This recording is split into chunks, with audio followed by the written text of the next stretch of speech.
at this exact time, last Sunday, 40 or 50 people were sitting in a little Baptist church, much like ours.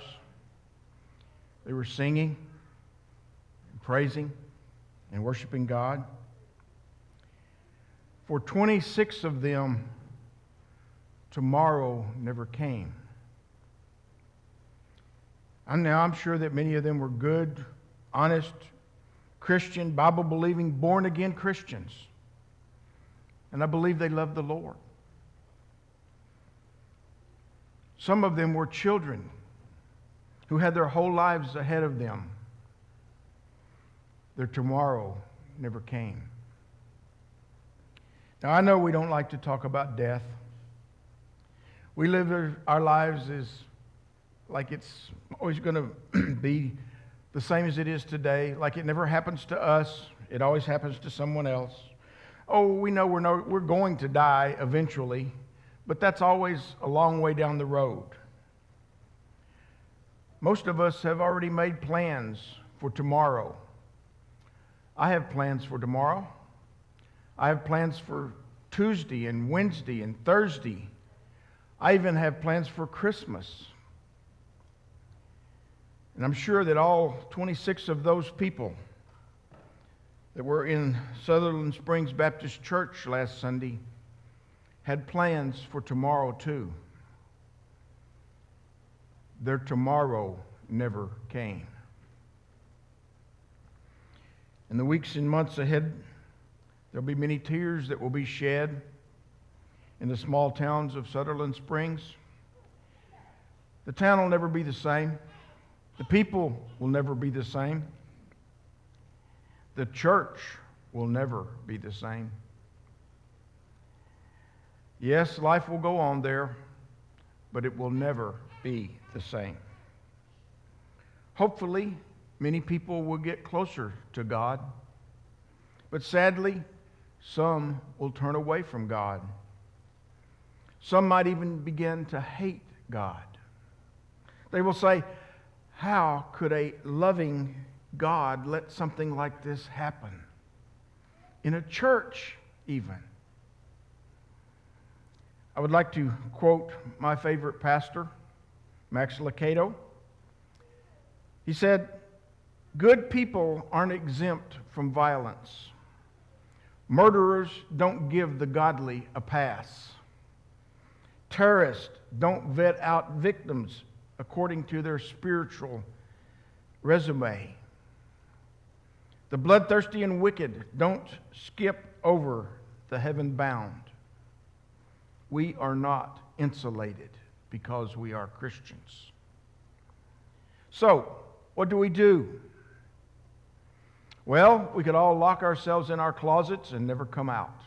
We'd be safe.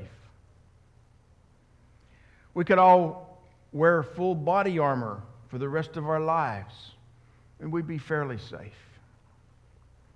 We could hire full-time bodyguards to go with us everywhere we go. What should we do? Jesus has an answer for that, and we find it in the 10th chapter of Matthew, starting with verse 28.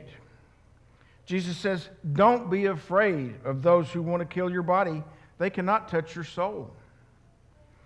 Fear only God, who can destroy both soul and body in hell. James 4:14 says, how do you know what your life will be like tomorrow? Your life is like a morning fog. It's here a little while and then it's gone. What you ought to say is, if the Lord wants us to, we will live and we will do this or that. Otherwise, you're boasting about your own pretentious plans, and all such boasting is evil. Folks, we live in an evil world. Now, many people would like to blame all this violence that we've been seeing on guns. Guns are not the problem. I've owned guns since I was 6 years old, and not one of my guns has ever killed anybody.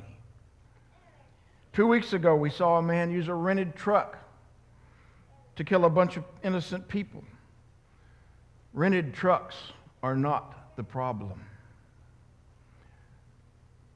The problem is evil. Evil is in this world. Psalm 37 says, "Be still in the presence of the Lord and wait patiently for Him to act."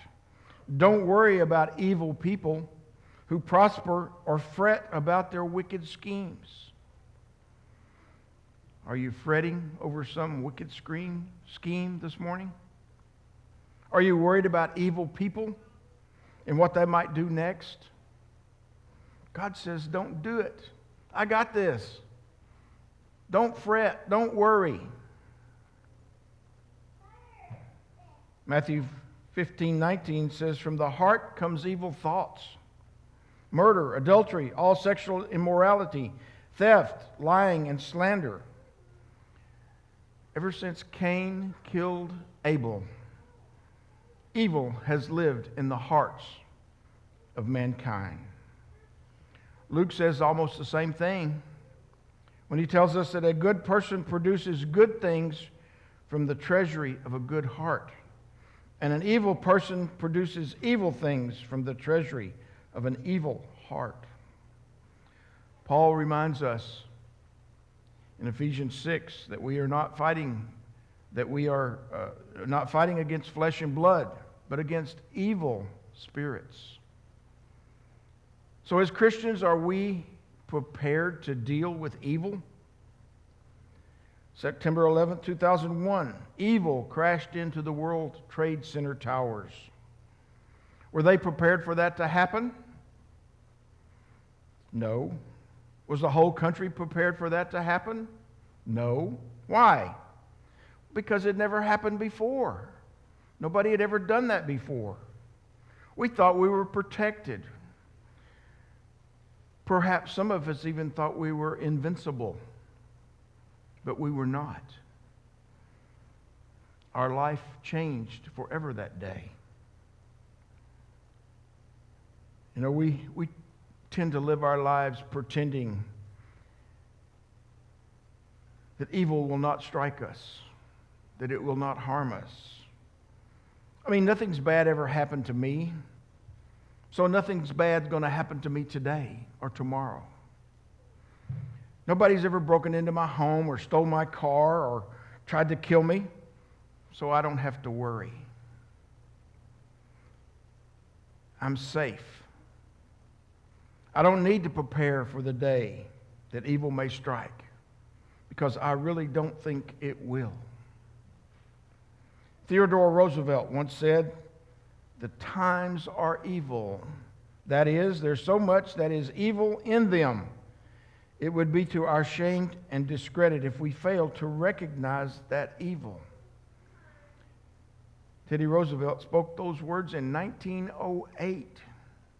Evil was in the world in 1908.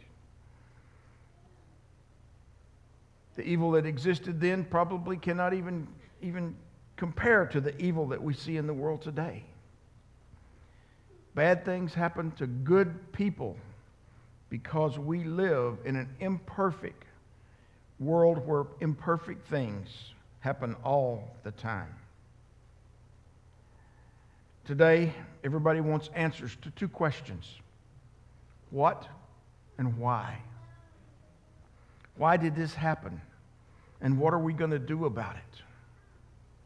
We've already answered the why question, because evil is in this world. That's the why. The what question is a little harder to answer. Just what are we going to do about it? A man walked into a bank and was greeted by a cashier. She said, "How are you today, sir?" He replied, "Well, I just drove over 1,000 miles to put my mother in a nursing home, and she was not very happy about that.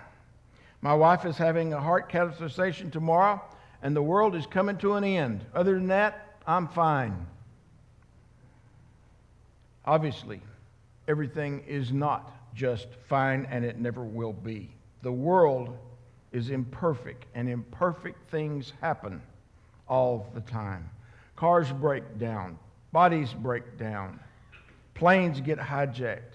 People get killed. Evil exists in our world, and it will continue to exist in various forms until God gets fed up with it and says, that's it, I've had it, this is it, I can't stand it anymore. I'm going to put a stop to it right now. Jesus, it's time. You can go back to earth now. And that answers the what question. James, the brother of Jesus, tells us, humble yourselves